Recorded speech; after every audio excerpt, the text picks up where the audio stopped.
There we have application S14009 by Ms. Kelsey Dearman of Boom Sign and Lighting for Mr. Rajendra Patel, requesting a 3-foot, 9-inch variance from the sign ordinance that requires no sign be higher than 25 feet on property located at 610 Northwest Broad Street. And Ms. Kerr, if you'd review that one for us, please. Thank you, Chairman Rogers, members of the board. The applicant, Kelsey Dearman, with Boom Sign and Lighting, representing Imperial Inn, is requesting 3-foot, 9-inch variance, height variance from Section 25 1/4, 26C, 4B1, to the ground sign height of the City of Murfreesboro, which requires no sign to be higher than 25 feet. The applicant is requesting permission to have an internally illuminated ground sign with 50 square foot of display area and 28 feet 9 inch in height. The state of Tennessee has acquired additional right-of-way for the Broad Memorial Interchange project from the property owner, which has increased the front property right-of-way to the front leading edge of the building. And the property owner's existing sign has been required by the state to be removed from its current location and relocated behind the new right-of-way. To meet the city's required 5-foot setback from the right-of-way and with the 25-foot height regulation, the sign will be blocked by the existing drive-through canopy of the building. And according to Section 25 1/4, 6A6 of the Board of Zoning Appeals has the authority to grant a variance based upon the conditions such the parcel of real estate if the applicant does not violate the limitations set forth in Code 25 1/4, 29D or E, which the request would not. All other setbacks and regulations will apply. I'm available to answer any questions that you have, and Ms. Dearman is here also. Okay. I'm not sure I understand this one that much. So when Broad and Memorial, the bridge is constructed, or as a result of the construction, the Imperial Inn sign needs to be relocated. Yes, I got that part. And then in order to relocate it, there's only a few small positions that can go on the property, right? Correct. And the only spot it can go on the property is a spot where it's going to be blocked by some canopy? Yes, sir. The drive-in canopy connected to the building where they register. I believe you have a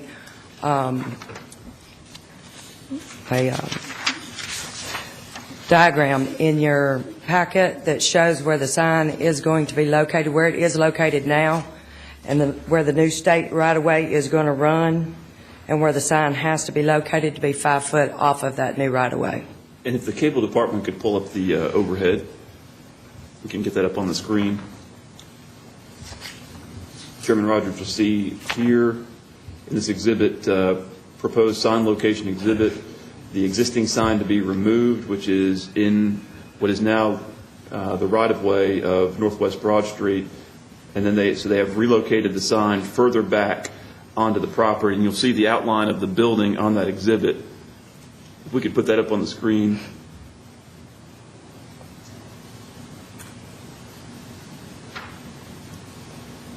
You see the outline of the building here. This portion of the building is the canopy that vehicles drive under to register at the hotel, and the sign is proposed to be located here along the north side property line. Okay, and so the request is being made to raise it up by 3 feet 9 inches so it can be seen over the top of the canopy? Correct. Board of Zoning Appeals has a right to increase the height by 15%, which is the 3 feet 9 inches.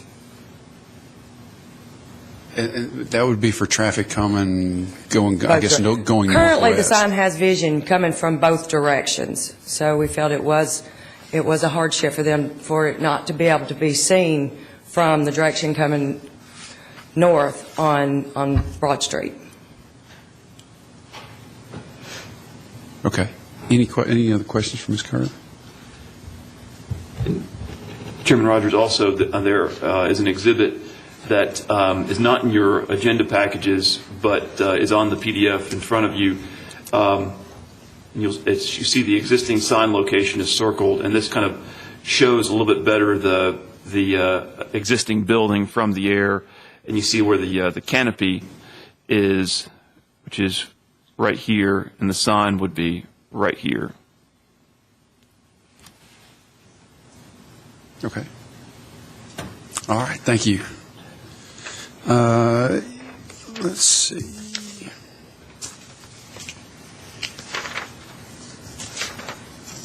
All right, Ms. Dearman, is there anything you'd like to add to the application?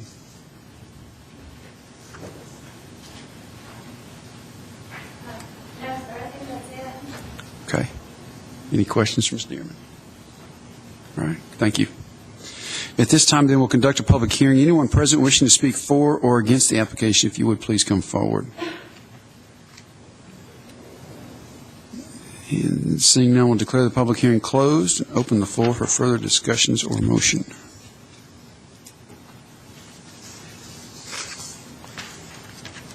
Mr. Chairman, if there's no discussion, I'll make a motion that we approve the application. Second. All right, motion and a second. Any further discussion? If not, all in favor say aye. Aye. Any opposed? All right, Ms. Dearman, that application has been approved. All right, we'll now consider application S14010 by Ms. Tristan Castile for St. Thomas Health Services, and she's requesting a variance from the city's sign ordinance, which prohibits a sign placed in or over a public utility or drainage easement, and this is for property located at 1020 North Highland Avenue. Ms. Kerr. Yes, the applicant is requesting permission to erect one internally illuminated freestanding wall sign with 32 square foot of display area with an overall height of 7 foot. The sign will be located within a 40-foot sanitary sewer easement and a 20-foot drainage easement. The agreement for a sign in the City of Murfreesboro easement has been signed by the Director of Building and Codes, the Murfreesboro Water Sewer Department, and the city engineer. The applicant will comply with all other setbacks and regulations, and I am available to answer any questions about this application. All right, any questions from Ms. Kerr? All right, thank you, ma'am. Ms. Castile, is there anything you'd like to add to your application? You don't look like a Miss Castile. No, sir, I'm not. Some days I feel like it, though. There should have been a letter in the packet signed by Ms. Jessica Wells, Vice President for St. Thomas Health Services, authorizing me, Mike Adcox with Johnson Sign Company, to speak on her behalf, and I think it's been clearly presented, and I have no comments unless you have questions. All right. Mr. Adcock, your name's Mike Adcock? All right. Thank you, sir. Any questions for Mr. Adcock? All right. At this time, I'll conduct a public hearing. Anyone present wishing to speak for or against the application, if you would, please come forward. And seeing none, I'll declare the public hearing closed and open the floor for further discussions or motion. There's no discussion. I'll make a motion that we approve. A second. Motion and a second. Any further discussion? If not, all in favor say aye. Aye. Any opposed? All right, Mr. Adcock, that application's been approved. Thank you, sir. All right, next application, S14011 by Mr. Shane McFarland for Shane McFarland Construction for Demas Partners, LP. And he's requesting a variance from the City of Murfreesboro sign ordinance, which prohibits a sign placed in or over a public utility or drainage easement. And this is for property located at 2357 Medical Center Parkway. Ms. Kerr. The applicant, Shane McFarland with McFarland Construction, representing Peter D's Restaurant, is requesting permission to erect one externally illuminated ground sign with 24 area of display area and an overall height of 10 foot. The sign will be located within a 40-foot public utility easement and a 20-foot sanitary sewer easement. The agreement for a sign in the City of Murfreesboro easement has been signed by the Director of Building and Codes, the Water Sewer Department, and the Murfreesboro Electric Department. A letter has also been received from Consolidated Utility District, Atmos Energy, Comcast, and AT&T. The applicant will comply with all other setbacks and regulations, and myself and Mr. McFarland are here to answer any questions that you may have. All right. Thank you, Ms. Kerr. Any questions from Ms. Kerr? All right. Mr. McFarland. There he is. Anything you'd like to add? No? Oh, good. Okay. Then at this time, we'll conduct a public hearing. Anyone present wishing to speak for or against the application, if you would, please come forward. And seeing none, we'll declare the public hearing closed and open the floor for further discussions or motion. If no further discussions, I'll make a motion to approve the sign variance. I'll second. We have a motion and a second. Any further discussion? If not, all in favor say aye. Aye. Any opposed? All right. That application has been approved.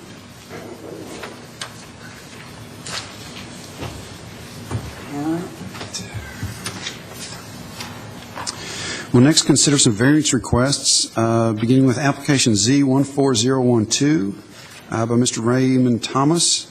He is requesting a 12-foot variance from the minimum required 25-foot rear building setback for principal structures, and this is for property located in a residential single-family RS-12 zone at 3317 Hauk Court. I believe you got it right. All right. Mr. Blum, if you'd review that one for us, please. Thank you, Chairman Rogers, and good afternoon, Chairman Rogers and members of the board. Our first variance application today is for property located at 3317 Hauk Court in the Thompson Square subdivision, which is located west of Thompson Lane and east of Sulphur Springs Road. This is in the portion of the development that is actually fairly close to Sulphur Springs Road. The applicant in 2008 constructed a patio cover without a building permit, and you can see the patio cover in question on the aerial photo in front of you, and the arrow is actually pointing right to that patio cover. The patio cover encroaches by 11.63 feet into the required 25-foot rear building setback in the RS-12 zone on this lot. The applicant has requested a rear setback variance in order for the patio cover addition to remain in its current location. And the applicant, I wanted to mention, the applicant has submitted 3 letters from neighbors, and I did place one email in front of you as well. And the letters are from Mr. Srinivas Ande, Otho Dunaway Jr., and Gary and Amy Hauk. And the email that you have before you that I received is from a Mr. Justin Mitchell at 3308 Hauk Court. So I wanted to make sure that we got that in the record. In addition, and I'll pass this around so that you can be looking at it as I'm making my presentation, Mr. Thomas also submitted a petition in favor of his application just right before the meeting, and I'll pass that around. If we could hang on to that for the record, I would appreciate it, as that's my only copy. The applicant, as I mentioned, has requested the 12-foot rear setback variance in order for the patio cover to remain. Patio cover was constructed in 2008 without a permit. The applicant has indicated that he did not know that he needed a building permit to construct it. It is approximately 22 feet wide and 14 feet deep and was constructed over the original patio. It is constructed out of cedar and has a shingled roof. In addition, it is wired with lighting and ceiling fans. If the board approves the variance request and the patio cover addition is allowed to remain, the applicant will need to retroactively obtain building permits and electrical permits so that the work can be inspected for code compliance. The subject lot is surrounded by single-family zoning and single-family uses. You can see on the aerial photo in front of you, it is in the bulb of a cul-de-sac, the cul-de-sac of Hauk Court, and there is a larger single-family residential lot just to the rear, and I believe that is Mr. Hauk's home to the rear of Mr. Thomas's property. The lot is 12,664 square feet in area. And as I mentioned, it is in the bulb of the Hauk Court cul-de-sac. At its shallowest point, the depth of the building envelope adjacent to the curve of the cul-de-sac is approximately 39 feet. The depth of the house, excluding the patio cover, is approximately 37 feet. Because of the lack of depth, the applicant's house is pushed closer to the rear lot line than the adjacent houses to the south. And this is one of the reasons why the applicant has requested the variance and his justification. If you look on the aerial photo that I have up, you can see that the depth of the lots just to the south, without being encumbered by the bulb of the cul-de-sac, allow for a much greater building envelope with much greater depth. So at the 35-foot front setback, the lots to the south are allowed approximately 45 to 50-foot backyards, and Mr. Thomas's backyard is about 25 feet right on the rear setback line, 25 feet deep. And that's the primary reason why the applicant has requested the variance, is due to the shape of his lot and the lack of depth being on the bulb of the cul-de-sac. He indicates that the shape of the lot, quote-unquote, severely limits the allowable building envelope. He further points out that the other lots in the neighborhood do not have this limitation, and they would be able to accommodate similar additions without the need for a variance. He also indicates that the unusual shape of the lot and lack of depth were created by others and not by him. And as you can see, there is a survey by Huddleston Steel of the property, and you can see how it indicates that the patio cover encroaches 11.63 feet into the 25-foot rear setback. As I mentioned, there are letters from Mr. Onday, Mr. Dunaway, and Mr. and Mrs. Houck. Here are some photographs of the subject property. Here is Mr. Thomas's house at 3317 Houck. And this shows it in relation to the house next door. With it being in the bulb of the cul-de-sac, it has to be pushed back much closer towards the rear lot line than the houses to the south. And this is looking south at the rear yard of 3317 Houck and the patio cover in question. And a closer view of the patio cover. As I mentioned, it's constructed out of cedar. And there's a view of the patio cover from the rear lot line. And this is the rear yard of the adjacent property to the south. As you can tell, it's got a much deeper rear yard. Looking north from the rear of the subject property, and this is the adjacent property to the north, the adjacent house to the west, and just some views of the inside of the covered patio. As you can see, it is wired with electricity for the lights and the fans. And this is looking out to the back of the property. If the board approves this variance request, staff recommends the following condition. The patio cover addition must be retroactively permitted and inspected by the Building and Codes Department. And if you have any questions, I'll be happy to answer them. And Mr. Thomas is in attendance as well if you have any questions for him. All right. Thank you, Mr. Blomley. Questions for Mr. Blomley? How did this come to the city's attention? Mr. Thomas's pool contractor was coming in for a building permit, and I noticed the encroachment on the aerial photography.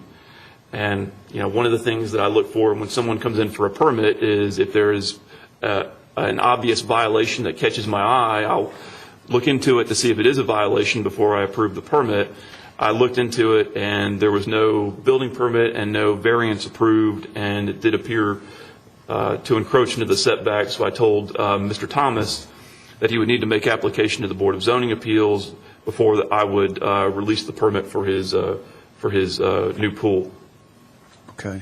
So the permit for the pool has been released because he made the application. I didn't hold him up on that anymore after the application was made. So the pool it can be built in the setback? The pool, as a detached accessory structure, can be built in the setback. That is correct. And the pool house? I saw in the survey there's a proposed pool house. Same with that. As a detached accessory structure, it is allowed to be to encroach. This patio cover, being in addition to the house, has to comply with the setbacks for the principal structure, which are greater from the property lines than for a detached structure. Gotcha. All right. Any other questions for Mr. Blomley? All right.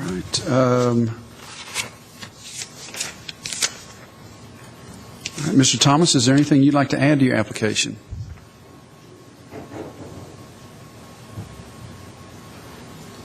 Mr. Bromley covered everything very well. I just, any questions I would be able to answer.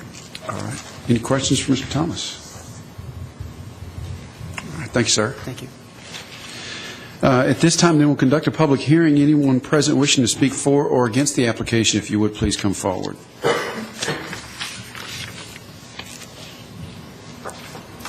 And seeing none, we'll declare the public hearing closed and open the floor for further discussions or motion. There's no discussion. I'll make a motion. We approve subject to staff comments. Second. All right, I have a motion and a second. Any further discussion? If not, all in favor say aye. Aye. Any opposed? All right, Mr. Thomas, that application has been approved. Thank you.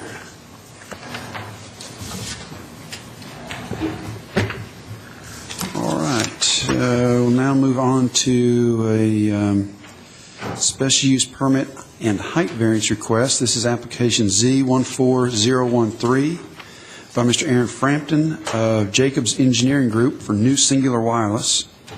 He's requesting the following for property located in a residential single-family RS-15 zone at 1132 North Rutherford Boulevard. First, a special use permit in order to construct a telephone or telegraph facility. And then secondly, a 124-foot variance from the 35-foot maximum permitted building height as stated in the ordinance. All right, so Mr. Bomley, if you'd review that one for us, please. Yes, sir. Thank you, Chairman Rogers. Subject property is located, as you mentioned, at 1132 North Rutherford Boulevard. It is currently zoned RS-15. Property is on the east side of North Rutherford Boulevard, just south of Gold Valley Drive. And you see the aerial photo on the screen in front of you. It's a large single-family residential lot. The house sits a good ways off of North Rutherford Boulevard. It is just to the north of the North Boulevard Church of Christ and just to the south of a daycare center. And also to the north of the subject property is the Woodchase single-family residential subdivision. To the east of the subject property is the Providence Point single-family residential subdivision. And across North Rutherford Boulevard to the west are the Stratford Hall and Villages of Prestwick single-family residential subdivisions. The applicant has submitted a request for both a special use permit in order to construct a new cell tower on the property, i.e. a telephone or telegraph facility as it's referred to in the zoning ordinance. And he has also requested a 124-foot variance from the maximum building height in the RS-15 zone of 35 feet. The tower itself would be 155 feet tall, but there would be a 4-foot lightning rod on the top of the tower for a total height of the structure of 159 feet, thus requiring a 124-foot height variance of that 35-foot maximum building height requirement. In the RS-15 zone, a special use permit is required for a telephone or telegraph facility. The tower itself will be a monopole tower, and it will have room for multiple co-locations. And I'll show you the plans in just a moment. The subject property is approximately 8 to 9 acres, and as I mentioned, the surrounding land uses are predominantly residential and institutional in nature.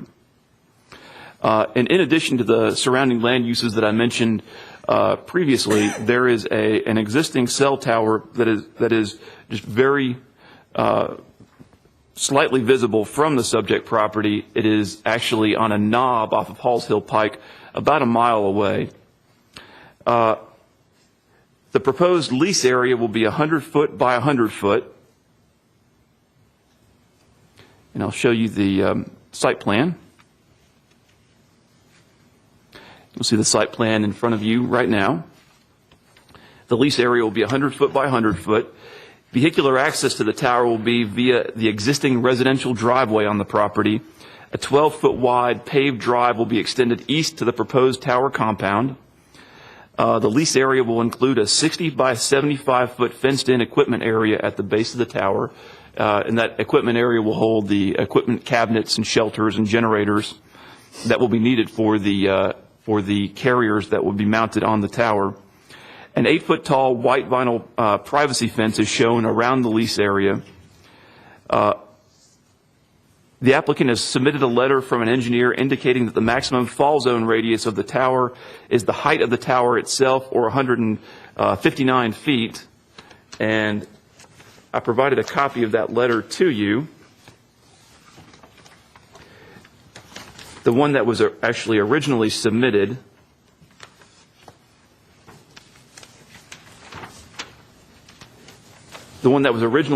was not sealed with the engineer's seal. But the one that I received today was sealed. And it says that in the very unlikely event of a failure, the maximum fall radius of this structure would be limited to the height of the pole, or 100% of the pole height.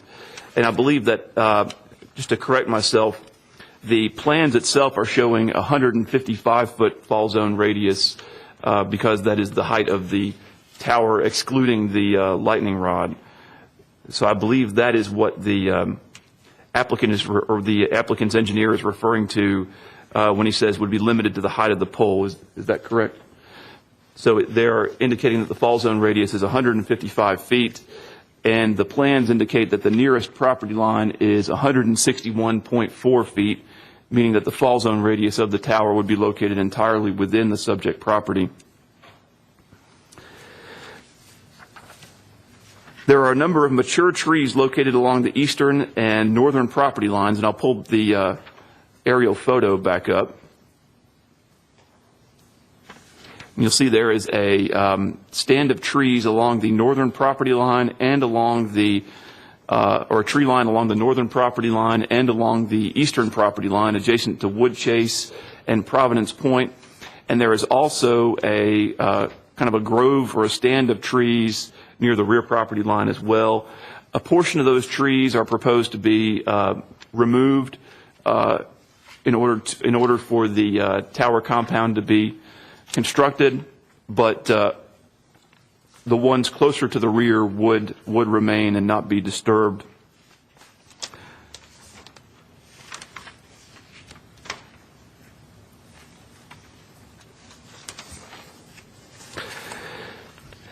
The applicant has proposed a 10-foot wide planting yard, and here's the landscape plan, sheet L1.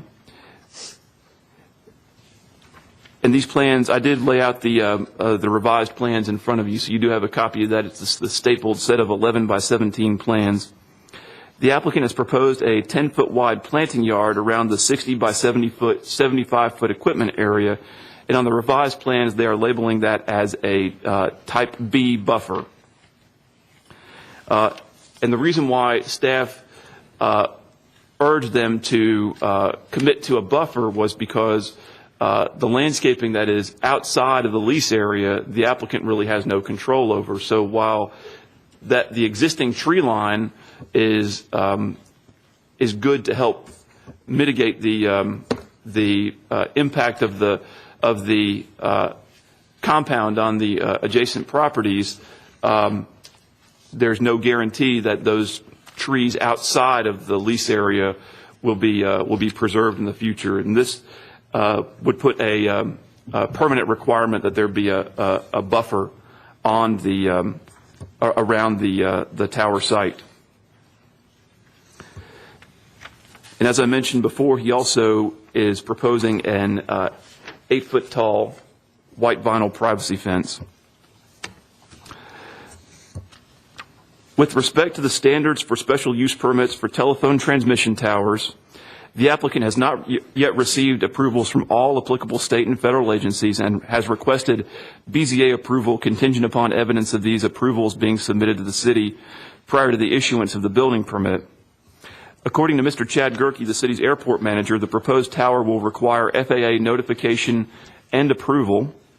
And prior to the meeting and after the staff comments went out, Mr. Frampton did provide me with a copy of the, and this is in front of your stations, the FAA's determination of no hazard to air navigation, which states that this aeronautical study revealed that the structure does not exceed obstruction standards and would not be a hazard to air navigation, provided the following conditions are met.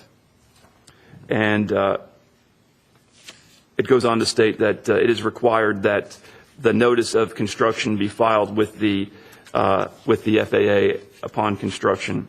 And it does state that based on this evaluation, marking and lighting are not necessary for aviation safety. And the front sheet on that FAA approval is a letter from Mr. Gerke, the airport manager, stating that this determination is satisfactory to him. Also note that I have laid out before you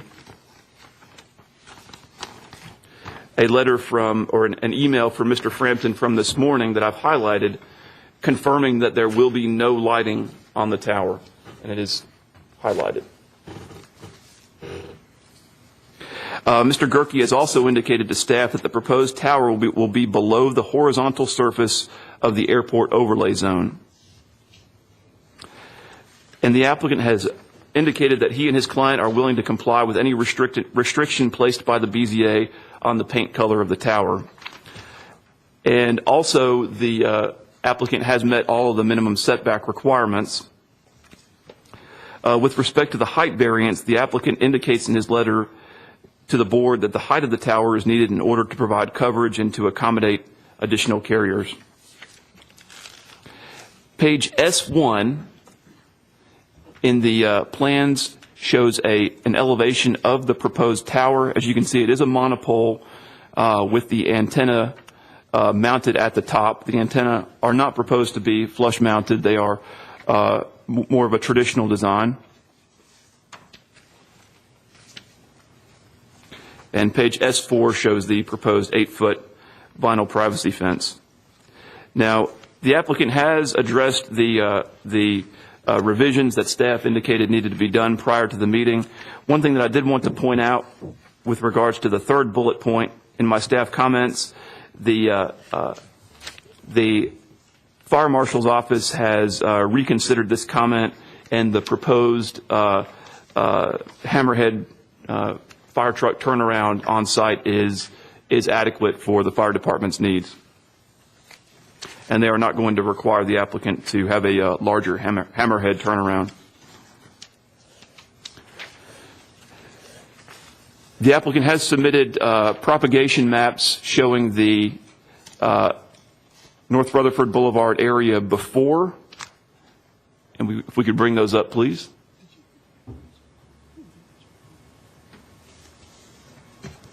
And then the North Rutherford Boulevard area after, before, and after.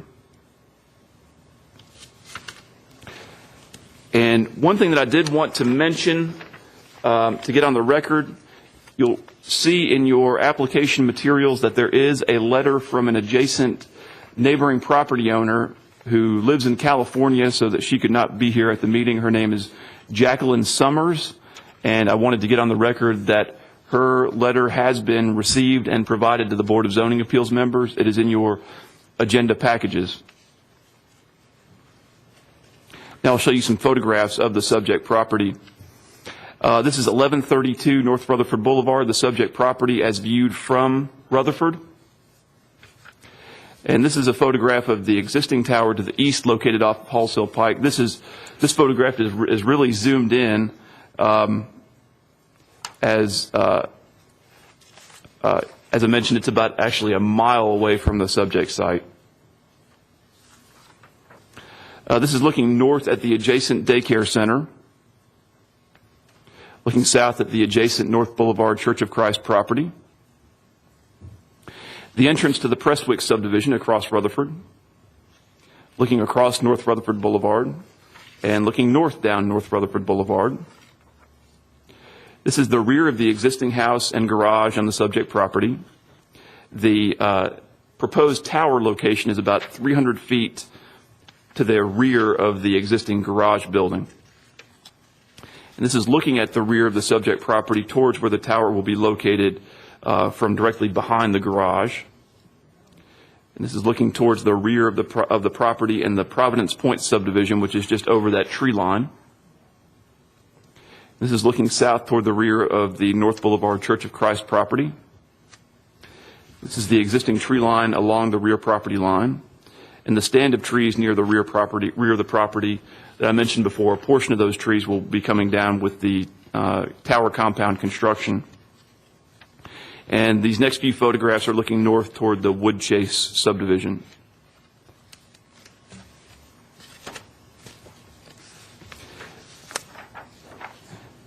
And with that being said,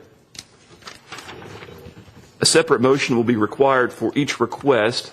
And if the board approves the special use permit request, staff recommends the following conditions. The written approvals and or recommendations of the appropriate state and federal agencies pertaining to the proposed tower must be submitted to the planning department prior to the issuance of the building permit. And this includes, but is not limited to, the FAA. As I mentioned, the FAA determination has already been approved after these comments went out. And number 2, a type B buffer is required along the perimeter of the tower compound. In addition, an 8-foot tall white vinyl privacy fence is required along the perimeter of the tower compound. And Mr. Frampton is in attendance today as well if you have any questions for him before or after the public hearing, and I'll be available as well if you have any questions for me.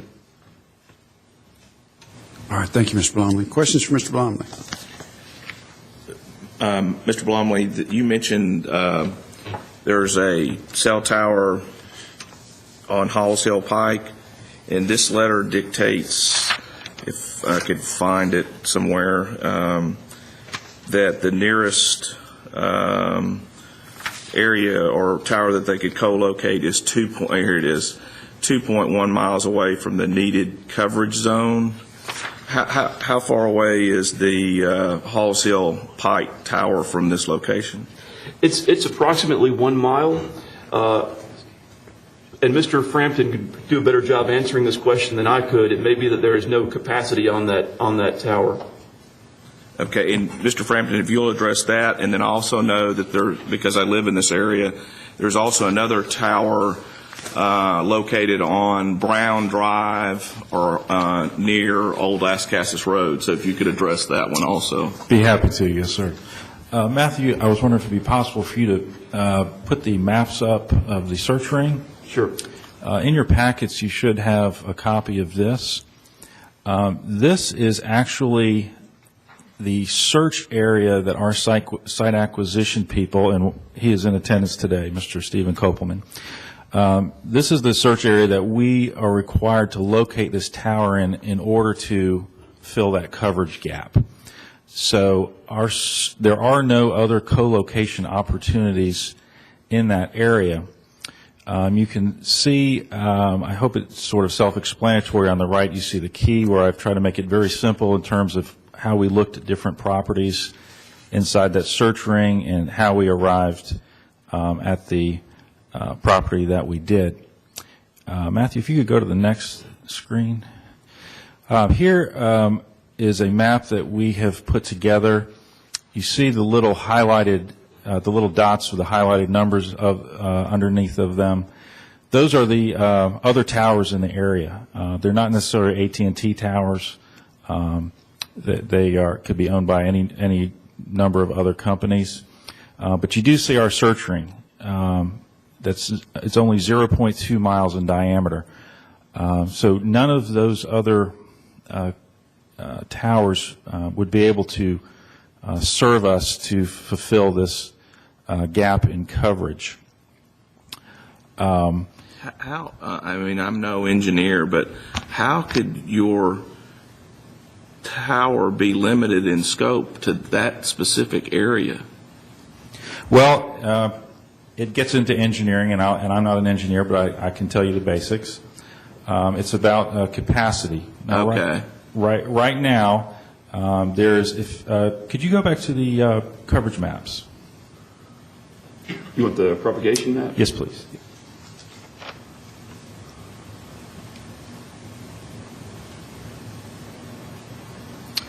At the very base level, I'm going to try to do this. I am a layperson, so bear with me.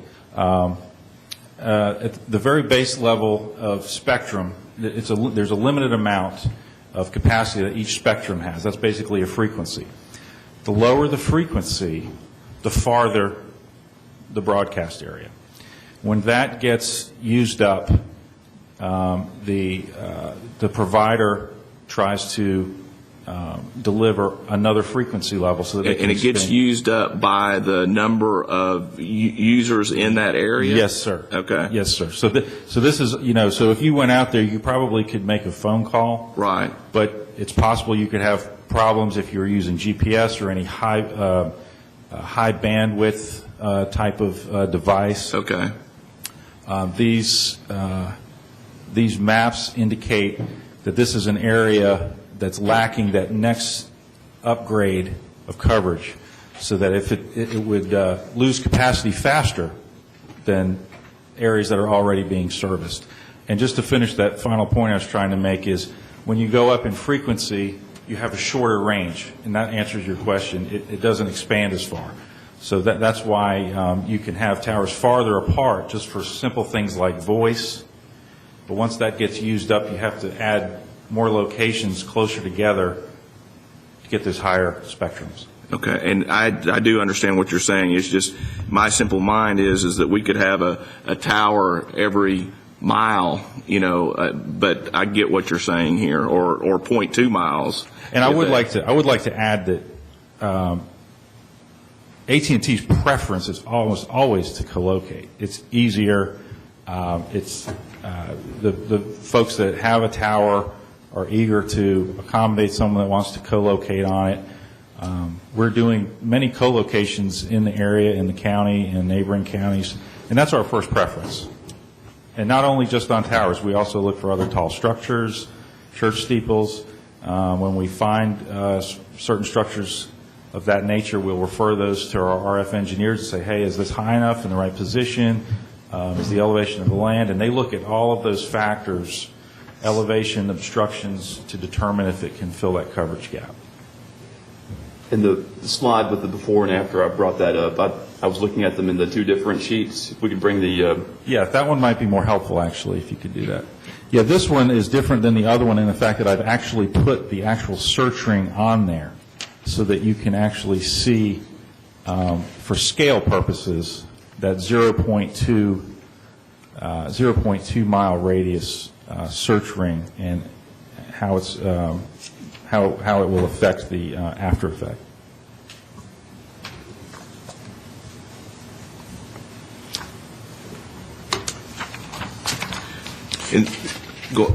This is just in reference to the site plan, and Mr. Blumley may have touched upon this, but I wasn't paying good enough attention.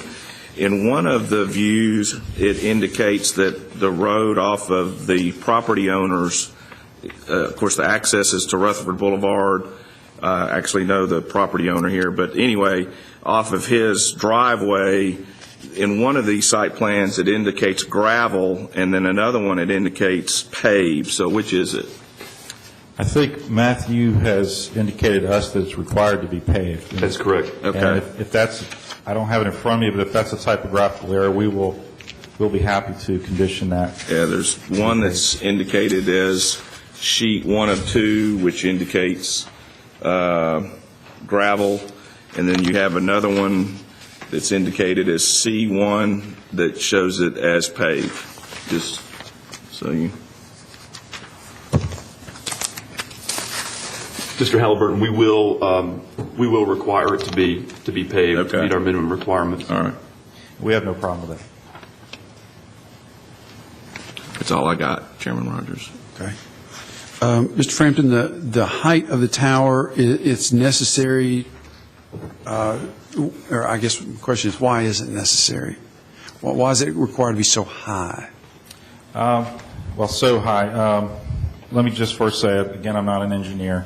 Usually our engineers, like I was explaining before, they have to take lots and lots of factors into consideration when they determine this height, the height of a tower. Some of it has to do, as I said, with topography. with the size of the coverage area that needs to be filled, what sort of obstructions exist, could be man-made or natural obstructions. The RF engineers at AT&T determined that this height was necessary to fill that coverage gap. Not being an engineer, I can't get much more technical than that. But I will also say that I know it's also important to the city that when we do build it, or when you do build a tower, you approve a tower, you want it to be efficient. And the shorter it is, the more you limit the ability for other carriers to co-locate on it. Doesn't mean that we want to build a tower as high as we can. That's not the purpose.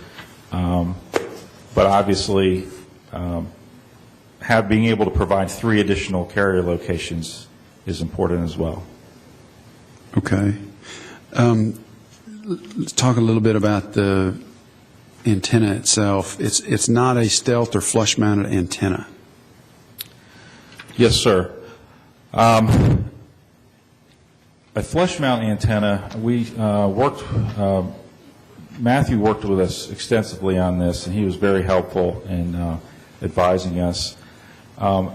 We went back to our engineers and looked at flush mount, and flush mount simply will not work at all for this.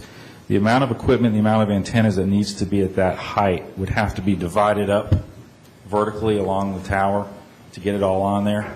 And what that does is that starts reducing the ability for other people to co-locate. And obviously when they co-locate, they would probably be asked to do flush mount as well. And so you very rapidly lose your efficiency to be able to provide co-location on there. We are open to a shroud. If I don't know if you make sure when I use that term that we all understand the same thing, but I don't. Okay. Originally, we were looking at a shroud option. We were advised that that's something we should probably work out here in this forum rather than proposing that. A shroud option is basically, to put it in the simplest terms, the antennas would be in the position that they are now, but there'd simply be sort of a semi-opaque, flat, thin panel, let's call it a panel, around the outsides, just to give it more of a sleeker looking appearance. Is that the best option to, improving the appearance of that antenna, short of stealth or flush mount? Yeah, the other options that are stealth, you may have seen things like monopines and things like that. I would highly recommend not doing that in this instance. When you try to make a cell tower look like a tree or something like that, it's got to be in another area where it's got other trees that look a lot like it nearby, and then it works. Otherwise, it just becomes more of an eyesore. And I would not recommend that. I mean, we'd be willing to do that if that's what you wanted, but I spoke with Matthew about this earlier, and we both sort of agreed that that wouldn't be an appropriate type of stealth solution here. But as I said, the shroud is something we're open to. Okay. Would the shroud be able to be included on any co-locators? Would it affect their ability to transmit or provide coverage? To be perfectly honest with you, that's sort of a question mark right now. I can only speak to what AT&T can do. AT&T has found a way that they could provide a shroud at their RAD center. I don't know. I don't have the answer to the question right now of would other carriers with different types of equipment also be able to do that, use that same solution. I don't know the answer to that. It very well could be no. It very well could be yes. Okay. We have 2 separate sets of plans. One was given to us today. It was here on our table, and then one was part of our agenda materials that had been mailed to us several days ago. Yes, sir. The ones we received today included S1, which is the plan for the pole design itself and the antenna. The ones we received, several days ago did not include S1. You know where that went? where the original S1 went? I can address that, Chairman Rogers. That was after I had consulted with Mr. Frampton about recent federal developments with regards to cell tower regulations, and I advised him that it may be more appropriate to for that to be a discussion point at the BZA as opposed to volunteering a certain type of antenna. What was volunteered originally with these plans? The shrouded antenna. And after consulting with our legal department, I then consulted with the applicant.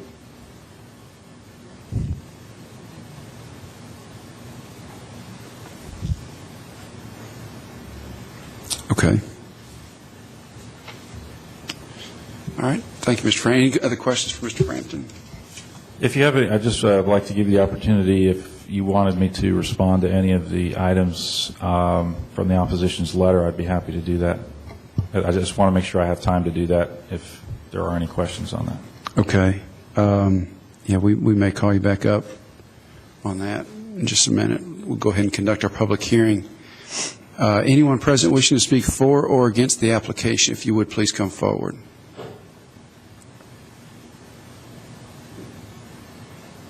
All right, and seeing none, we'll declare the public hearing closed and open the floor for further discussions or motion.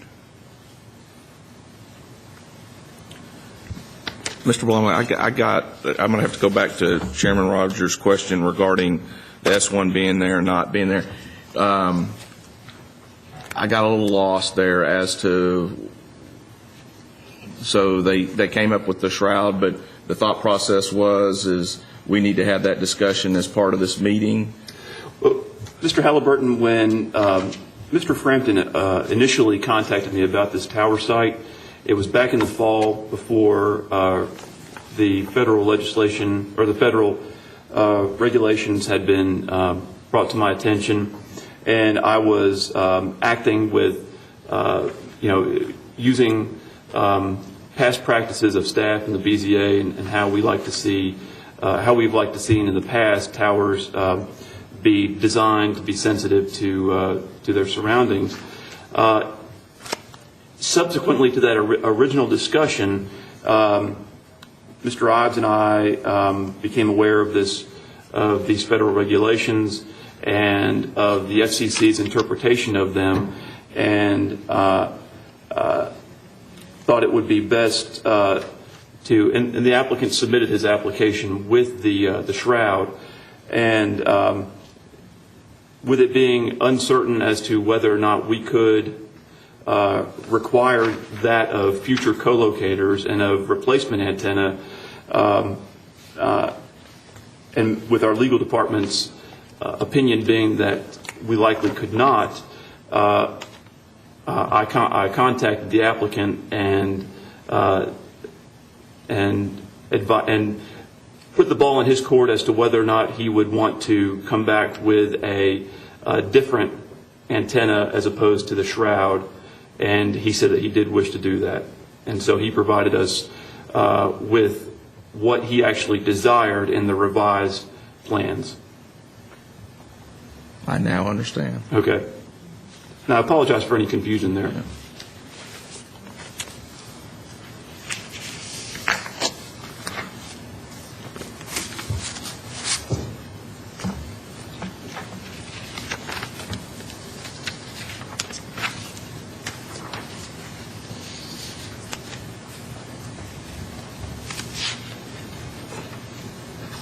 I guess one little item, on the ladies' comments, one of them was maintenance of the site. It seems like the landscape and the fence is consistent with what we've typically seen. If there become issues with maintenance of that, what would be a neighbor's recourse, or who would they reach out to if it does, in fact, become a problem?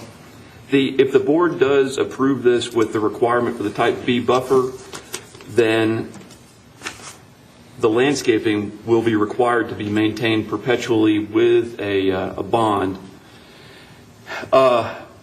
As As far as the fence, if the fence starts falling down, or if the area outside of the lease area has weeds and grass maintenance problems, then that would fall under our normal property maintenance codes that are enforced by our Building and Codes Department. Upon receipt of a complaint, they would go out and investigate, and if there are property maintenance violations, they would put the property owner on notice to correct those within a reasonable period of time.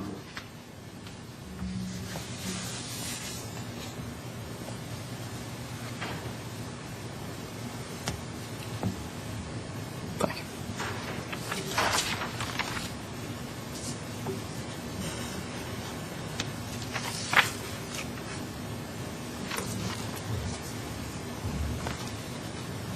If there's no further discussion, I'll make a motion that we approve the special use permit, subject to staff comments. I'll second. Let's see, we do have to take these separately, right? That's correct. Okay. Can I request that, and this is just a request, but that any motion consider the use of a shroud to mask, I guess, the antenna?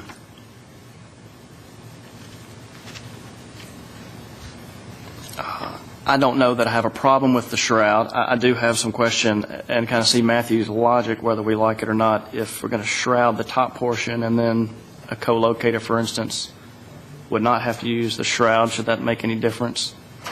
I'm okay with that. I'm okay with that if that's the wishes of everyone else.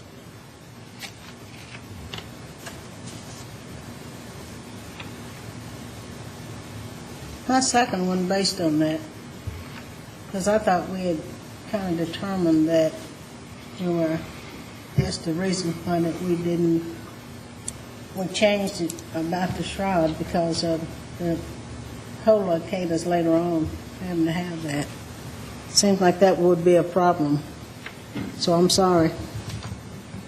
Well, just to make a point of clarification, it is my opinion at this time that we would not be able to enforce a shroud requirement for a future co-locator or a future additional antenna. That is not necessarily going to be shared by everyone else.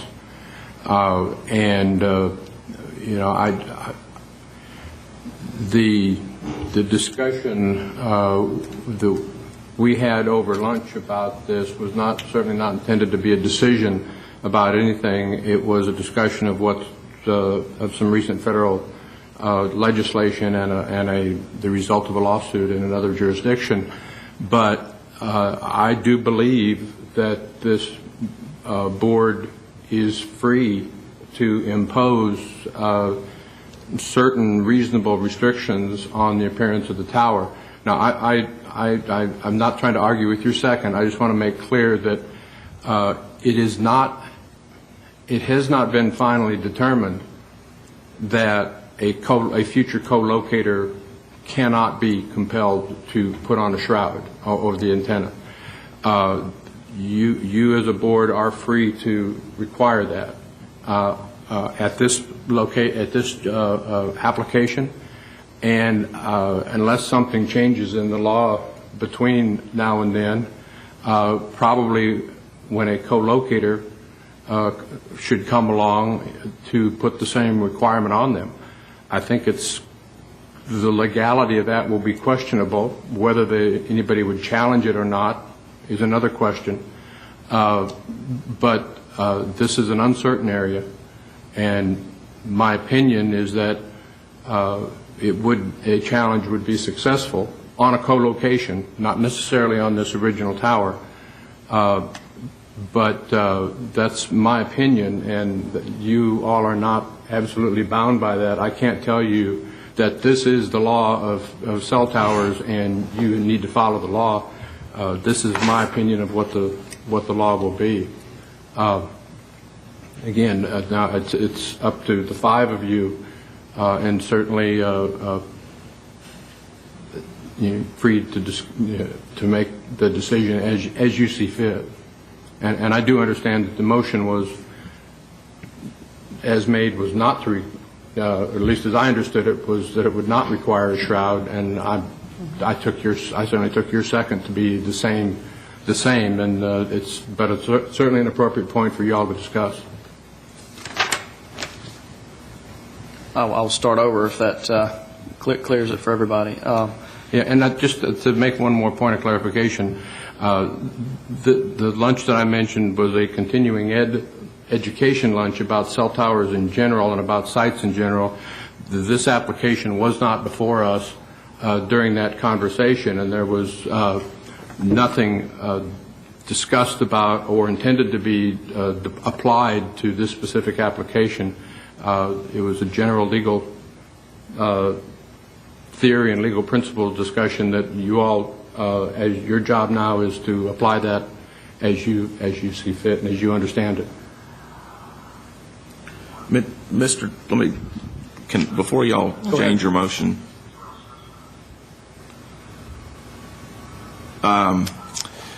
as being a member of the Planning Commission, we approve things subject to the applicant agreeing to do things that may be greater than what is required. Okay? Sometimes, yes. Okay. Would it be your opinion if we asked this applicant to do the shroud and they agreed to do it, that would not supersede this federal law? Yes, that is correct.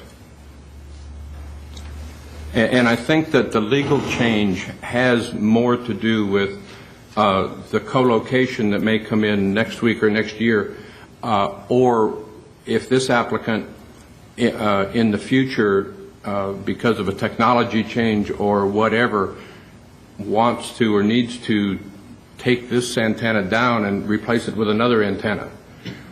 That's the point where I think it's questionable whether we can require the shroud.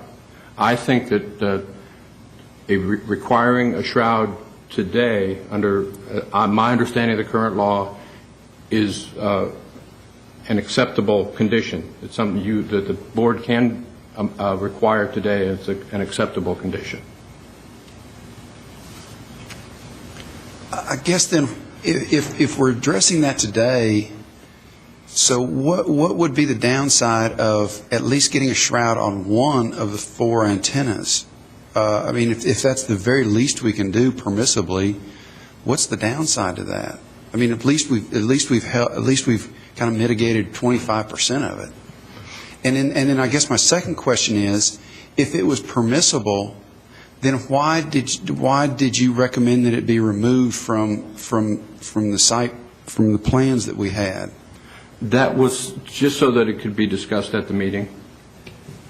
And I felt it appropriate in discussing with Matthew that we leave it up to the applicant, because the applicant had been led to believe that that's what he had to do. And I think that is a questionable, to advise him of that, and so we left it up to them to apply as they wanted to, understanding that this board may discuss that and may put the requirement on it, but that shouldn't be put out up front as a precondition that they need to do to apply. I thought you said it was permissible to do that. Yes, it is. Okay, so I'm not sure why you would have concerns about it then, and take it out when he was perfectly willing to do it.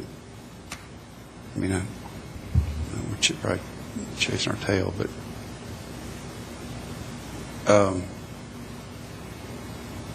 okay. Let me start over with a motion. Any other comments? Any other comments? Okay. I'm just confused. The biggest thing. Did Mr. Frampton have something else to add? You raised your hand earlier. I didn't know. I believe since I raised my hand, you guys have pretty much covered it, but I just wanted to advise, just just because I'm in the industry, just to let you know that you're probably all very well aware of, is that the technology does change really fast. I mean, from year to year to year. You know, that's our business. That's what we do for our clients, and it is changing all the time. And it is, and I think you've got to handle that. But that's what I just wanted to express to you, just for general information purposes. You know, we're at 4G now.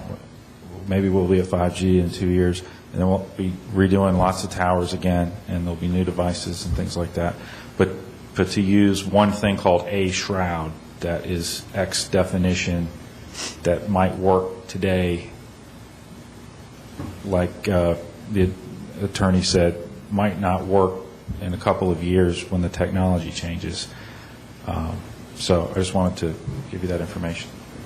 Hopefully, though, as technology changes, that your industry will also come up with things that are somewhat appealing to cover those changes in technology. I hope so. For what it's worth. Thank you. All right, thank you, Mr. Frampton. We get all our questions? I think we did. Okay, I'll make a motion to approve the special use permit, the first portion of the application, subject to staff comments, and with a third to include the shrouds over the antennas that they've offered to put up.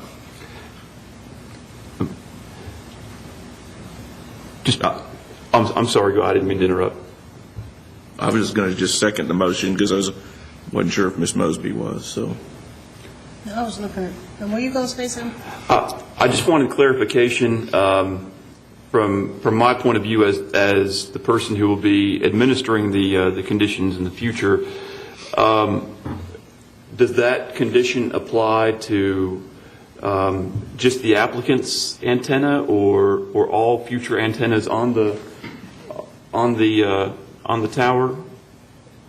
And just so I know how to apply this. And I suppose I'll look towards y'all and to Mr. Ives for. Well, I understand at least one co-locator has just been administratively approved. My understanding is we had approved co-locators in the past. So the question is, does the BZA approve co-locations? Not unless it's specifically spelled out. I mean, we handle, I spelled out in the conditions. If we approved all co-locations on all cell towers, we would have quite a few each month, and that's something that we handle administratively as long as the co-location is consistent with the Board of Zoning Appeals approval. I get emails from cell tower companies several times a month with new antenna change-out, antenna co-locations, and it would, I think it would likely be it would greatly increase the workload of the BZA if we had all those come back to the Board of Zoning Appeals.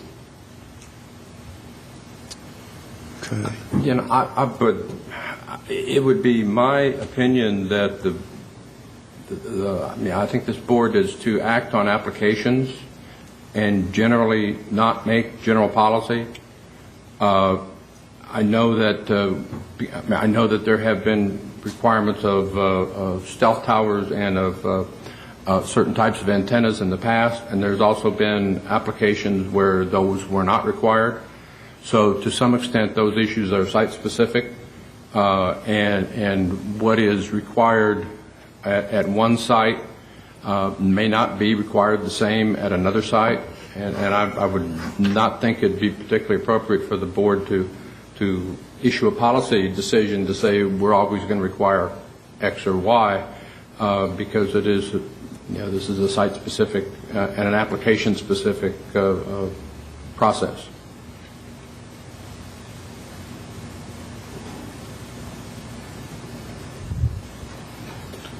So how do we answer Matthew's question? Well, I think the answer to Matthew's question is that the applicants will apply for what they want to apply for, and some general guidance can probably be given based on past practices, but I don't know that we should have, unless the Planning Commission and the City Council amend the zoning ordinance and amend the requirements for cell towers. I don't believe that we should, this group should be creating a rule or a blanket policy in terms of what we will require in the future. No, I think my question was more related to their motion and whether or not the condition would apply to tower. Yeah, just the tower as a whole and all antennas on it, or just the one that the applicant is proposing to place on top of the tower.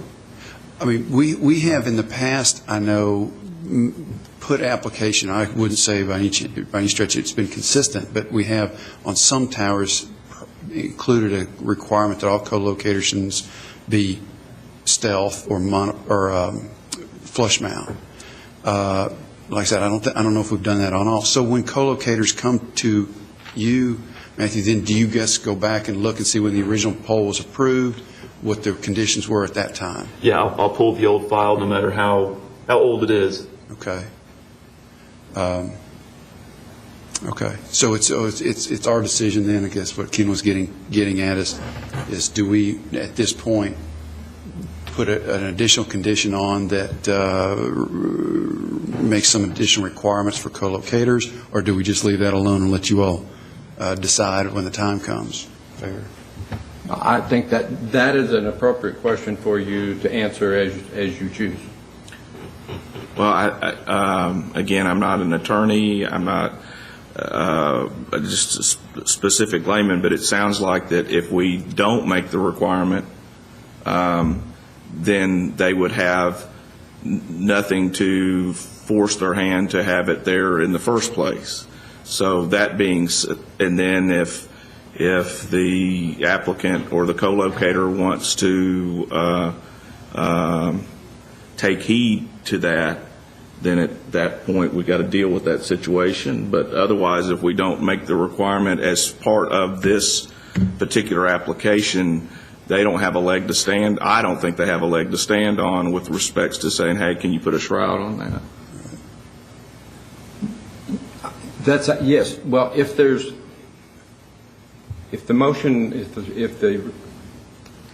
requirement is limited to this antenna and a co-locator comes in, I don't believe that staff will tell them it needs to have a shroud on it.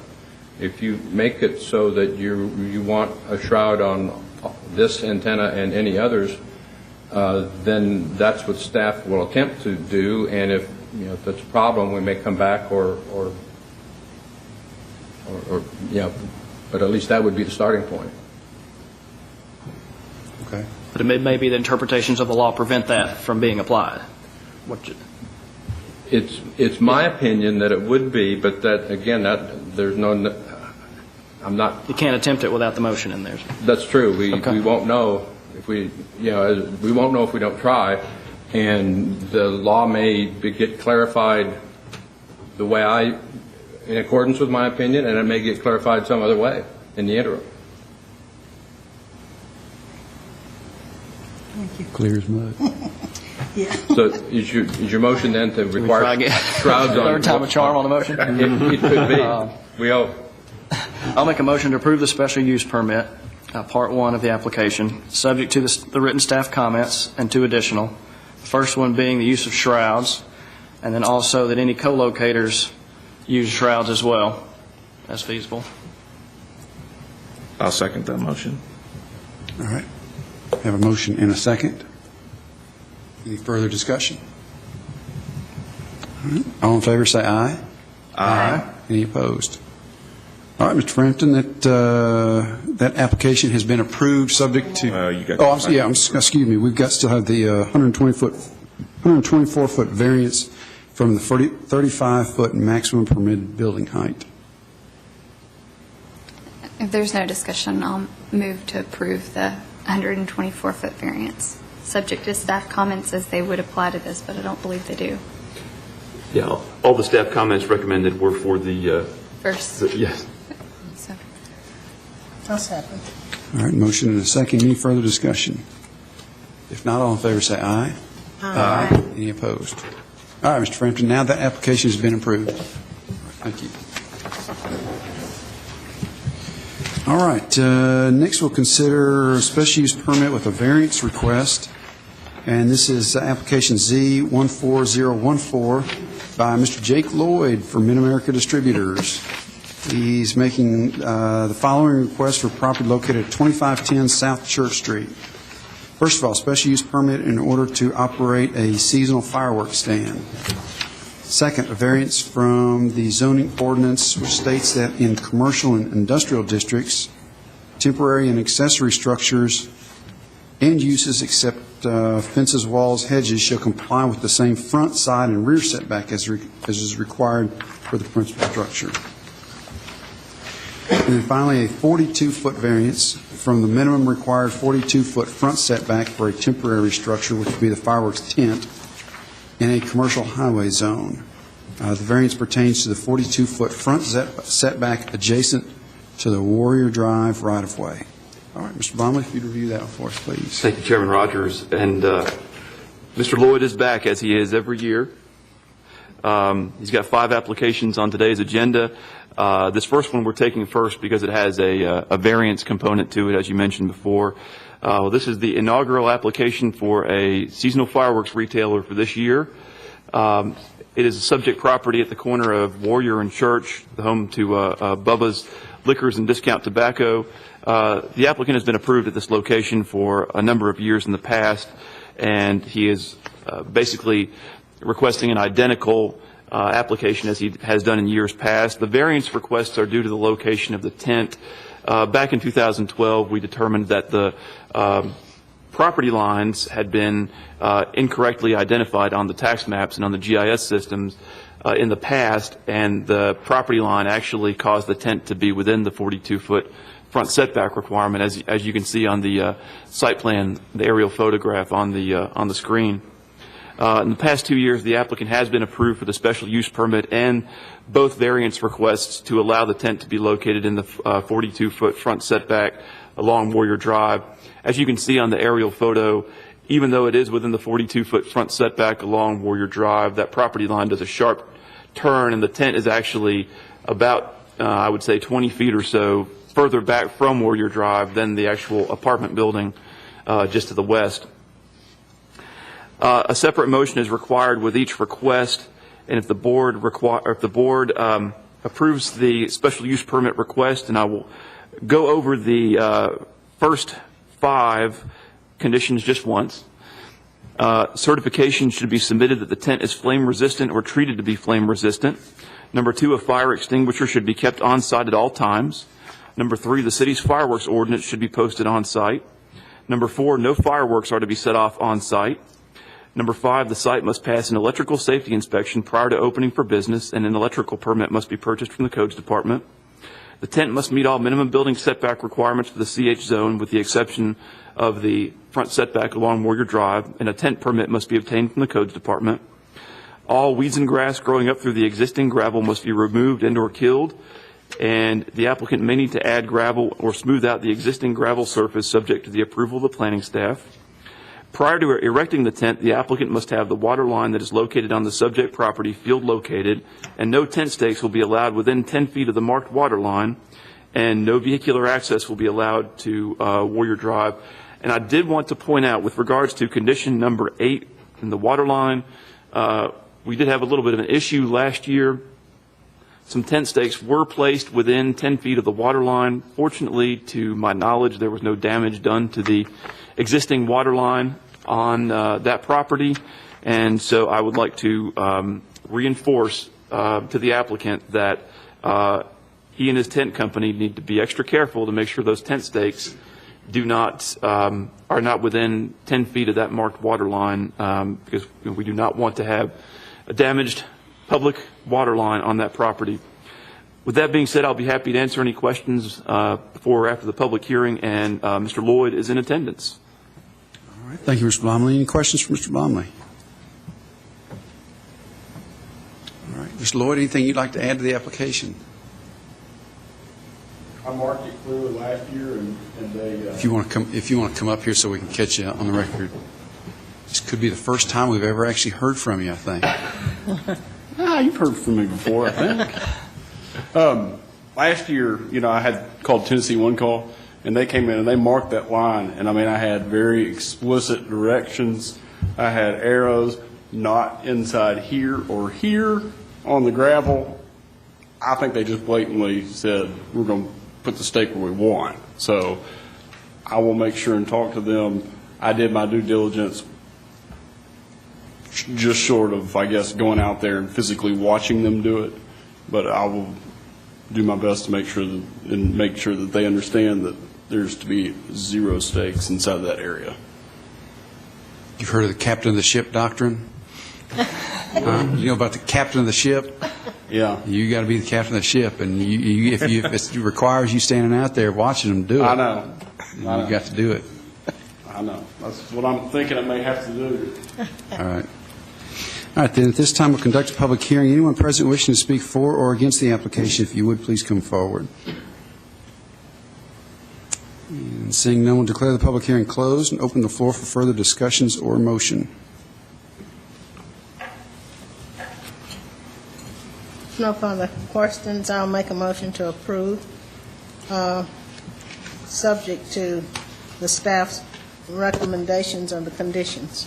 And this is on the component for the special use permit. Special Okay. use. Mhm. No second. All right, we have a motion and a second. Any further discussion? If not, all in favor say aye. Aye. Any opposed? All right, consider component 2. I'll make a motion that we approve that bullet point number 2, subject to any staff comments. I'll second. All right, motion and a second. Further discussion?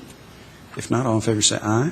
Aye. Any opposed? All right, that part is approved. We'll finally consider the 42-foot variance from the minimum required 42-foot front setback.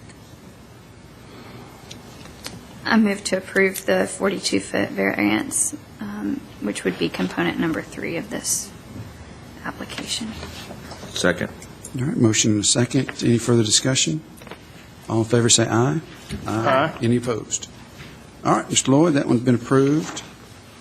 We'll now consider all of our just special use permit requests, beginning with application Z14015 by Ms. Sherry Akers of Huddleston Steel Engineering for Sam Coleman requesting a special use permit in order to construct a self-service storage facility in a commercial fringe zone located at 1509 Brinkley Road. All right, Mr. Blum, if you review that one for us, please. Yes, sir. Thank you, Chairman Rogers. The subject property is located at 1509 Brinkley Road. It does have an address, although there are no structures on the property. The property was previously zoned PRD, and you see the zoning map on the first sheet of the staff comments. It's in the process right now of being rezoned to commercial fringe.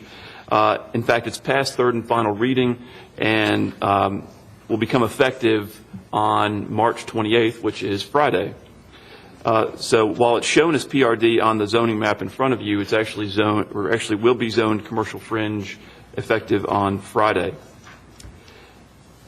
The applicant is requesting a special use permit in order to construct a self-service storage facility, also known as mini storage or convenience self-storage.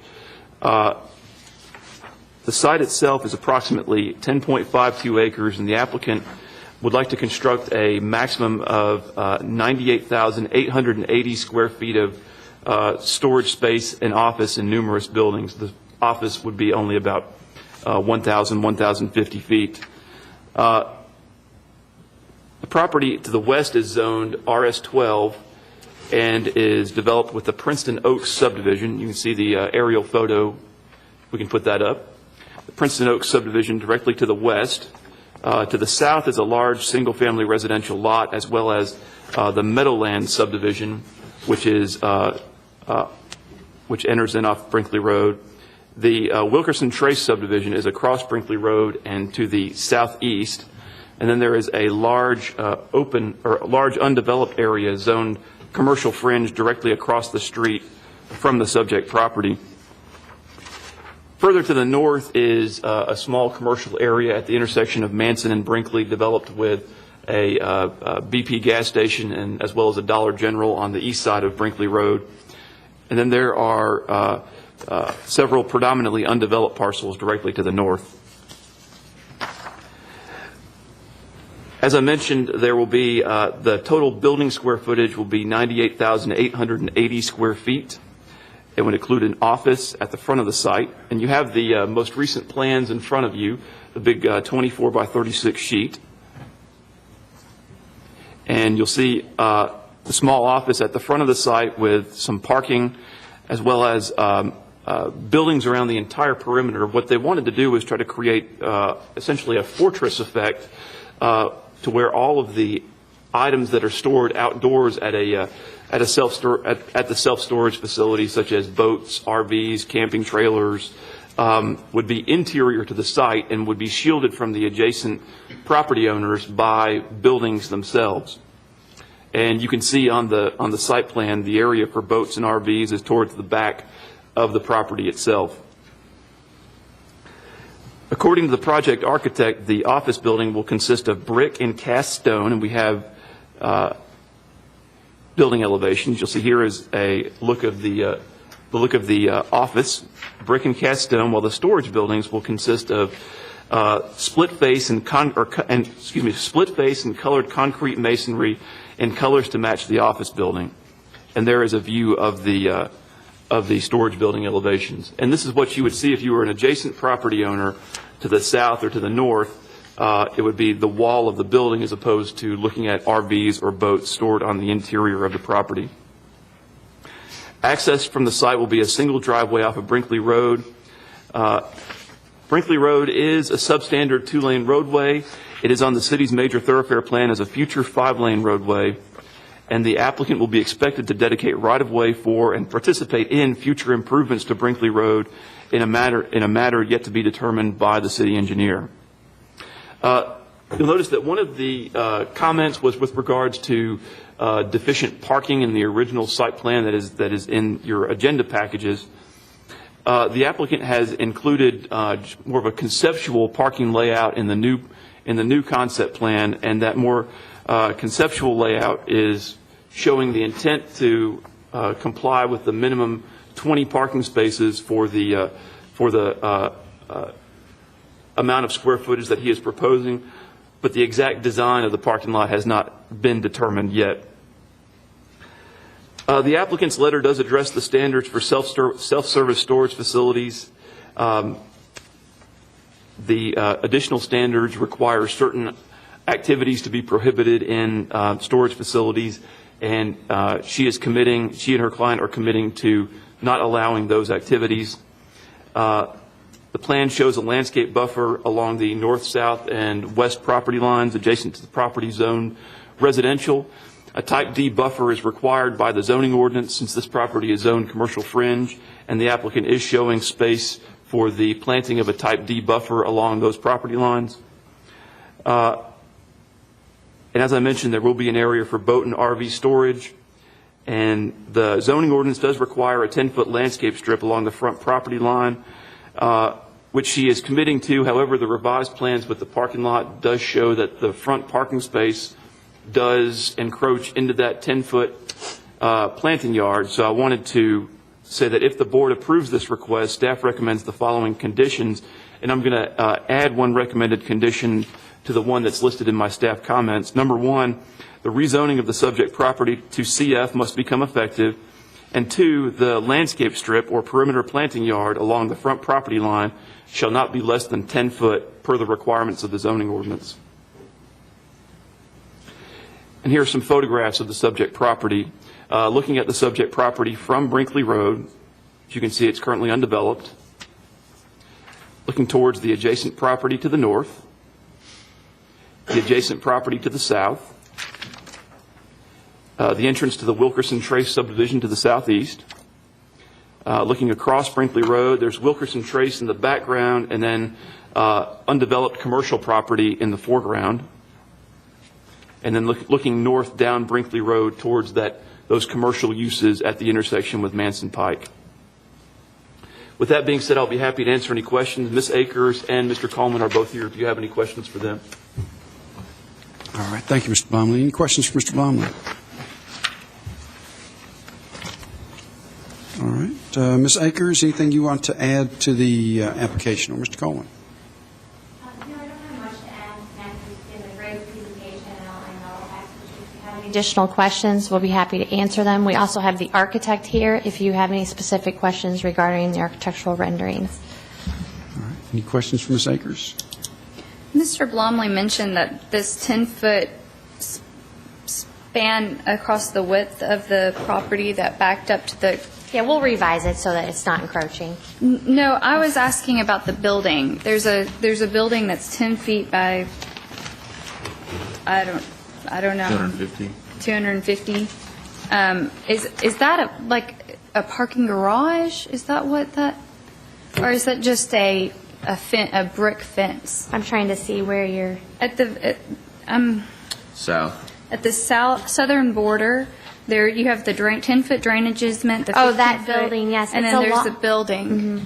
It's a long linear building. It'll just be where it's like garage, like a storage facility. So like as if you'd be able to just push your car garage button and pull your car in there, just kind of like your regular garage door. You can't pull a car in there, but you can store. It's not that long. Okay. Right. Well, I guess I was confused when Mr. Blomley mentioned that you could fit the extra vehicles and boats and so forth, but I'm supposing he's meaning the outdoor parking portion that's in the middle. Yes. So it didn't look like it would be deep enough for Those that. buildings are just proposed to sort of give that fortress effect around the whole perimeter, and there'll be more narrower buildings that are just, small box for you to store your... Thank you. Thank you for that clarification. But also, we will revise so that the parking isn't encroaching into that landscape buffer.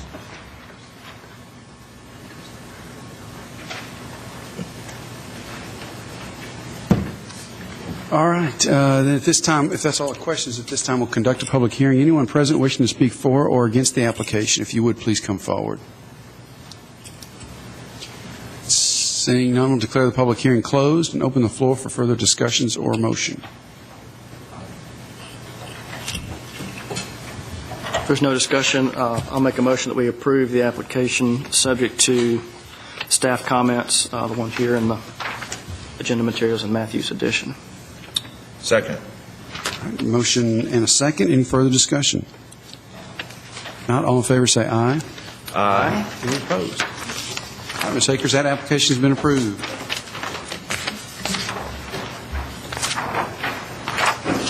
All right, we'll now consider application Z14016 by Mr. Alton Sims, requesting a special use permit in order to operate a temporary outdoor vending establishment, retail sales, in a commercial highway zone for property located at 2510 South Church Street. I believe this is landscaping and materials, right? I believe he has produce and maybe a little bit of landscaping materials and some other miscellaneous type items. He has been there at that location for, I believe, the past 5 years. He's looking to set up in a similar fashion to the last 5 years to utilize the other 62 days of vending that would not conflict with Mr. Lloyd's fireworks operation. One change to the application materials that he has submitted. There were 3 days that he wants to change out because of Mr. Lloyd's operation.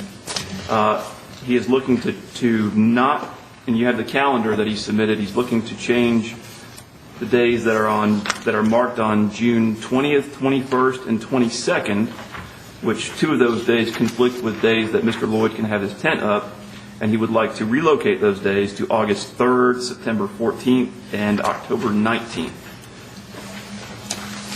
And Mr. Sims, I also met with Mr. Sims out on the property on Friday and advised him, just to be clear, where the tents can go and still meet the setback requirements, and he has agreed to do that.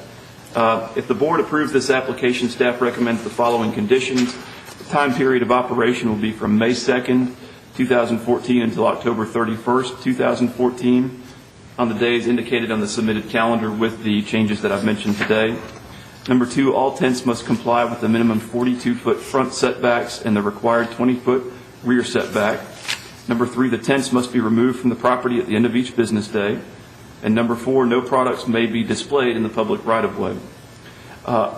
I have not received any, while there have been minor things that I've discussed with Mr. Sims over the years, I have not received any specific complaints that I can recollect. And with that being said, I'll be happy to answer any questions. And Mr. Sims is here if you have any questions for him. All right. Thank you, Mr. Blomley. Questions for Mr. Blomley? Mr. Blomley, the trailers that are brought on, are they removed daily, or this says each weekend? Yeah, that was actually something that I needed clarification on from Mr. Sims.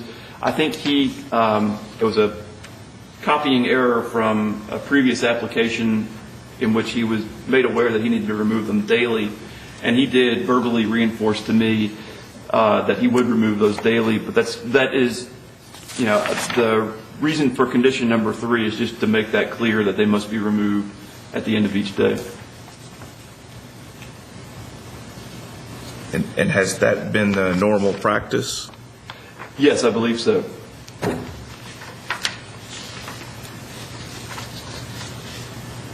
All right. Mr. Sims, anything you'd like to add to the application? Okay, then at this time we'll conduct a public hearing. Anyone present wishing to speak for or against this application, if you would please come forward. And seeing none, we'll declare the public hearing closed. Open the floor for further discussion or motion. Ms. Sim has delicious tomatoes, too. If no further questions, I'll make a motion to approve the application with the recommended conditions set by the staff. I'll second. All right, we have a motion and a second. Is there any further discussion? Not all in favor, say aye. Aye. Any opposed? All right, Mr. Sims, that application has been approved. Yes, sir. All right, we'll next consider application Z14017 by Ms. Chrissy Clevenger.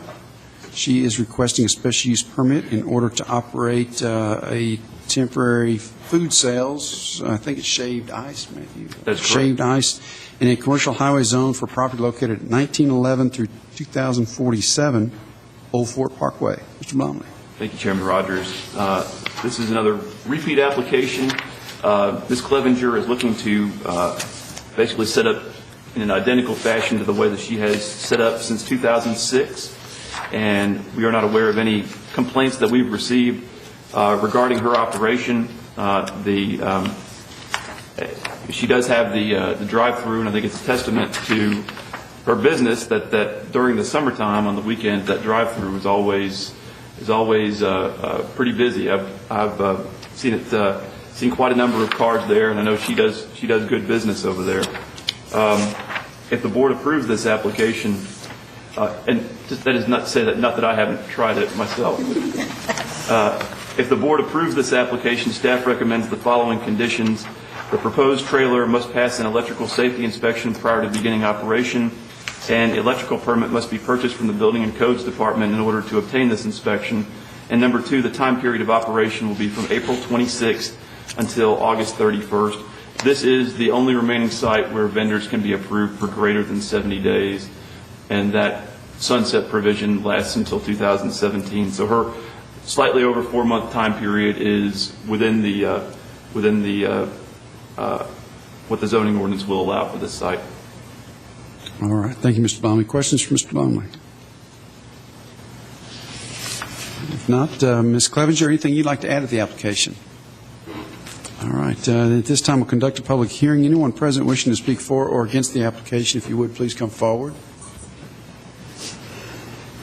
And seeing no one, declare the public hearing closed. Open the floor for further discussion or motion. If there are no questions, I move to approve the application, subject to staff comments. I have a motion and a second. Any further discussion? Not all in favor, say aye. Aye. Any opposed? All right, Ms. Clevenger, that application has been approved.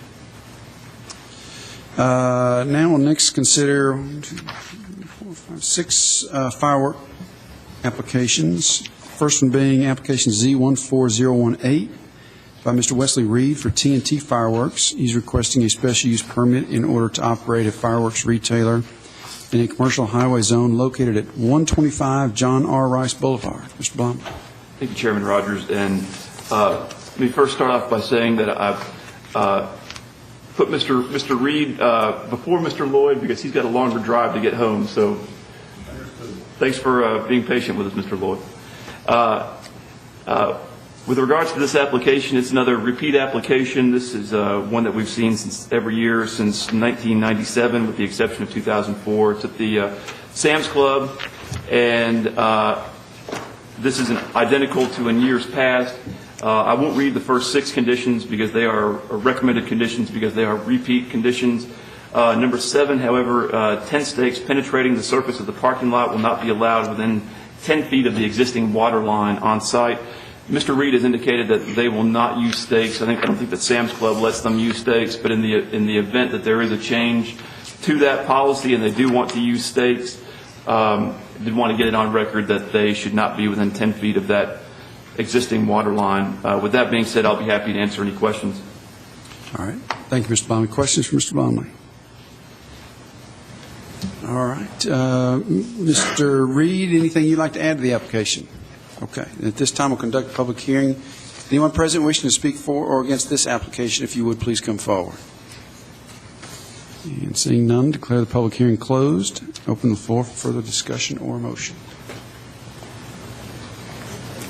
If no further questions, I'll make a motion to approve with the recommendations of the conditions set by the staff.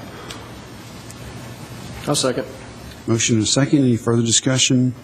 Not all in favor, say aye. Aye. Any opposed? All right. That one's been approved. We'll now consider Z14019, again by Mr. Reed, for T&T Fireworks, requesting permission to operate a fireworks retailer in a commercial highway zone located at 2000 Old Fort Parkway. Mr. Blum. Thank you, Chairman Rogers. This is another repeat application. Been at this location at Walmart since 1996. No complaints that I'm aware of. Staff recommends the same 6 conditions that were the first 6 conditions on the previous application. I will neglect from reading, or I will not read them unless you want me to. I'll be happy to answer any questions, and Mr. Reed is here. All right. Questions for Mr. Blomley? Did I hear someone say they wanted me to read them? Thanks for not reading. All right. Mr. Reed, anything you'd like to add? Okay. Then at this time, we'll conduct a public hearing. Anyone present wishing to speak for or against this application? Seeing none, declare the public hearing closed. Open the floor for further discussion or motion. I'll make a motion we approve subject to staff comments. Second. Motion and a second. Any further discussion? All in favor say aye. Aye. Any opposed? All right, Mr. Reed, your applications have been approved. Thank you. Now move on to Mr. Lloyd, our patient, Mr. Lloyd. His first one is application Z14020, requesting permission to operate a fireworks stand in a commercial fringe zone located at 2061 Las Casas Pike. Mr. Brown. Thank you, Chairman Rogers. This is an application that we have seen before as well. We have not received any complaints with regards to this location in the past several years, or ever, to my knowledge. I guess I should qualify that.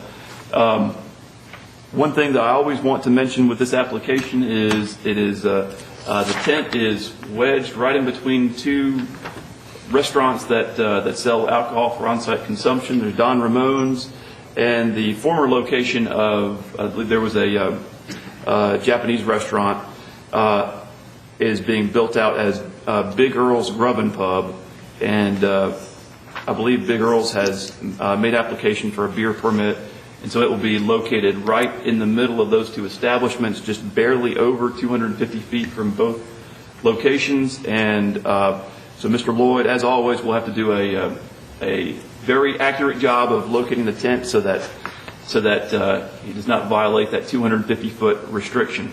With that being said, the recommended conditions are the same as for the other applications. All right. Don't want to have a fireworks shootout at Big Earl's. Are there any questions for Mr. Blomley? All right, Mr. Lloyd, anything you want to add to this application? All right. Then at this time, we'll conduct a public hearing. Anyone present wishing to speak for or against this application? Seeing none, we'll declare the public hearing closed and open the floor for further discussions or motion. Mr. Chairman, I make a motion to approve the application subject to the staff comments. I'll second.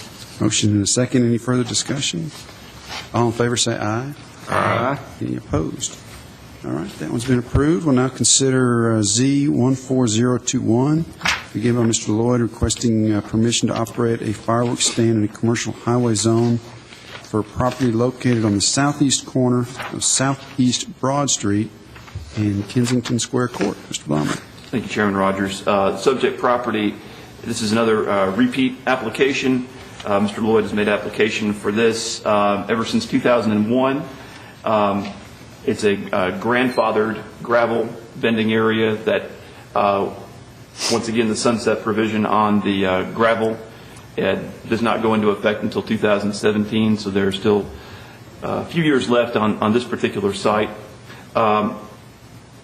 Within the last several years, there have been no complaints with regards to this location, and if the board approves this application, staff recommends the 6 conditions that have been read on all of them, and then the one about the gravel, and then the number 8, no vehicular access allowed to Southeast Broad Street. So with that being said, I'll be happy to answer any questions, and as will Mr. Lloyd. Any questions for Mr. Blomley? If not, Mr. Lloyd, anything you'd like to add to this one?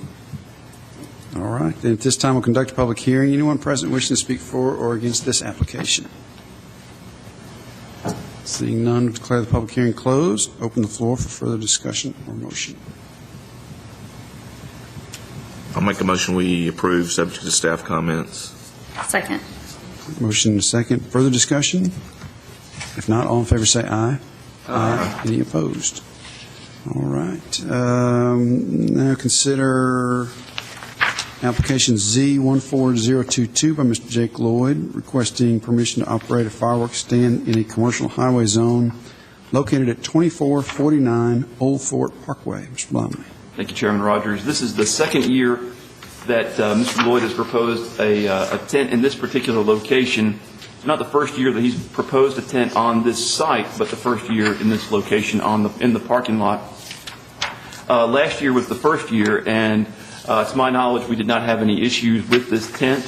And we did put in place some conditions with regards to traffic management, and to my knowledge, those conditions worked fine in making sure there were no conflicts between the fireworks retail operation and pedestrian traffic and vehicular traffic for Kroger. This tent meets the minimum separation from the fuel source at the Kroger gas station. As you can see on the aerial photograph before you see the gas station, which was under construction at the time this aerial photo was taken, and the tent is about 215 feet, so it does meet the minimum 200-foot separation requirement.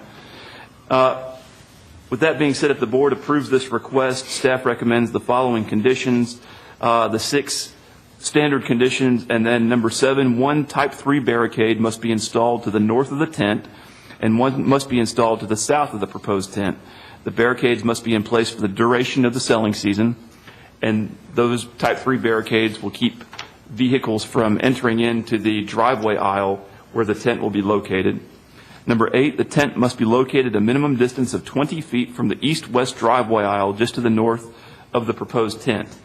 And this will keep sight distance free and clear for the adjacent driveway aisles to be able to see around that tent as they're pulling up to that driveway aisle, the main east-west driveway aisle.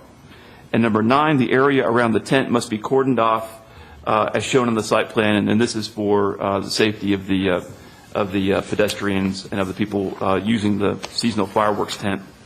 If the board has any questions, I'll be happy to answer them. All right. Thank you, Mr. Blomley. Questions for Mr. Blomley? All right. If not, Mr. Lloyd, anything on this one? No. Yeah, we hear from you all the time, right? All the time. All right. Then at this time, we'll conduct a public hearing. Anyone present wishing to speak for or against the application, if you would, please come forward. Seeing none, we'll declare the public hearing closed and open the floor for further discussion or motion. I'll make a motion to approve with the recommendations and the conditions set by the staff. No second? Motion and a second. Any further discussion? Not all in favor, say aye. Aye. Any opposed? All right, Ms. Lloyd, those applications have been approved. Did that handle it for you for this year? No. One more. You counted one off before it was. You're there. Oh, yeah, East Main Street, okay. He'd already put a check mark. Yeah, all right, check that one off. All right. All right, well, this is application Z14023 by Mr. Jake Lloyd requesting permission to operate a fireworks stand in a commercial local zone located on the southeast corner of South Rutherford Boulevard and East Main Street. All right, Mr. Blomley. Thank you, Chairman Rogers. Another repeat location. The applicant has used this for about 8 or 9 years. No complaints that I'm aware of. It's another grandfathered gravel lot, and the 6 or 7 conditions that I've read in the past, or earlier today, rather, and in the past for that matter, I will not read those again. And number 8, no vehicular access will be allowed to South Rutherford Boulevard. And with that being said, I'll be happy to answer any questions.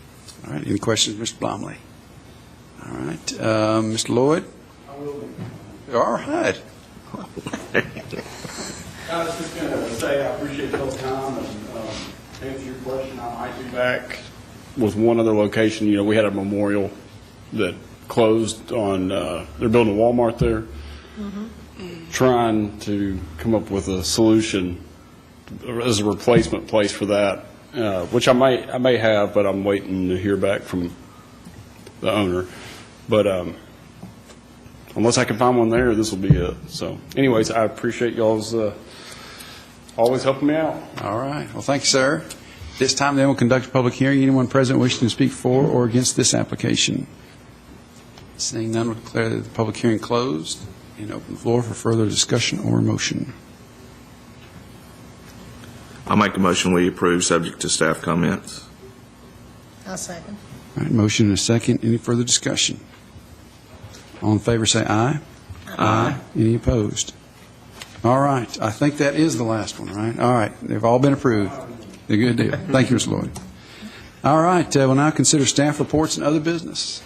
I have nothing other than to say that I think we can expect some more fireworks next meeting. All right. Thought you were going to say cell towers. Well, yeah. Could be. Could be. You never know. All right. If there's no further business, we're adjourned.